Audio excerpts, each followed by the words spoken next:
വാർത്തയിലേക്ക് തിരിച്ചു വരാം. ഹെൽത്ത് കെയർ ഇൻസ്റ്റിറ്റ്യൂട്ടും പ്രതീക്ഷ സൊസൈറ്റിയും ചേർന്ന് രണ്ടാം ഘട്ട ക്യാൻസർ നിർണയ ക്യാമ്പ് സംഘടിപ്പിച്ചു. ഹെൽത്ത് കെയർ ഇൻസ്റ്റിറ്റ്യൂട്ടും പ്രതീക്ഷ സൊസൈറ്റിയും ചേർന്ന് കൊച്ചിൻ ക്യാൻസർ സെന്ററിന്റെ സഹായത്തോടെ നടത്തിയ ക്യാൻസർ നിർണയ സർവേയുടെ രണ്ടാം ഘട്ടമായി 100 സ്ത്രീകൾക്ക് നവംബർ 18 മുതൽ 21 തീയതി വരെ ഫ്രണ്ട്സ് ക്ലബ്ബിൽ വെച്ച് നടത്തുന്ന ഐ ബ്രസ്റ്റ് സ്ക്രീനിംഗിന്റെ തുടക്കമായി. ക്യാൻസർ നിർണയ സർവേക്കും അനുബന്ധ പ്രവർത്തനങ്ങൾക്കും ഹെൽത്ത് കെയർ ഇൻസ്റ്റിറ്റ്യൂട്ടിന്റെയും പ്രതീക്ഷ സൊസൈറ്റിയുടെയും പ്രവർത്തകരും 3-ാം വാർഡ് കൗൺസിലറായ ചന്ദ്രൻ കളരിക്കലും മുൻ കൗൺസിലർ AV സുകുമാരനും മറ്റു സാമൂഹിക പ്രവർത്തകരും നേതൃത്വം നൽകി. കൊടുങ്ങല്ലൂർ മുനിസിപ്പാലിറ്റിയുടെ 44 വാർഡുകളിൽ നടത്താൻ ഉദ്ദേശിക്കുന്ന സമാന രീതിയിലുള്ള പ്രവർത്തനങ്ങളുടെ പൈലറ്റ് പ്രൊജക്റ്റായിട്ടാണ് 3-ാം വാർഡിൽ ഇത്തരം സർവേകളും അനുബന്ധ പ്രവർത്തനങ്ങളും നടത്തുന്നത്. ഇതിന്റെ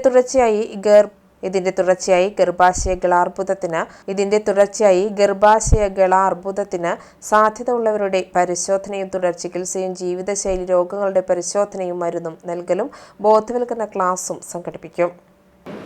ഹെൽത്ത് കെയർ ഇൻസ്റ്റിറ്റ്യൂട്ട് കൊടുങ്ങല്ലൂരും പ്രതീക്ഷ ട്രസ്റ്റും കൂടി സംയുക്തമായിട്ട് കൊടുങ്ങല്ലൂർ മുനിസിപ്പാലിറ്റിയിലെ 3-ാം വാർഡിൽ നടത്തുന്ന ഒരു ക്യാൻസർ രോഗനിർണയ ക്യാമ്പാണ് ഇപ്പോൾ നടന്നുകൊണ്ടിരിക്കുന്നത്.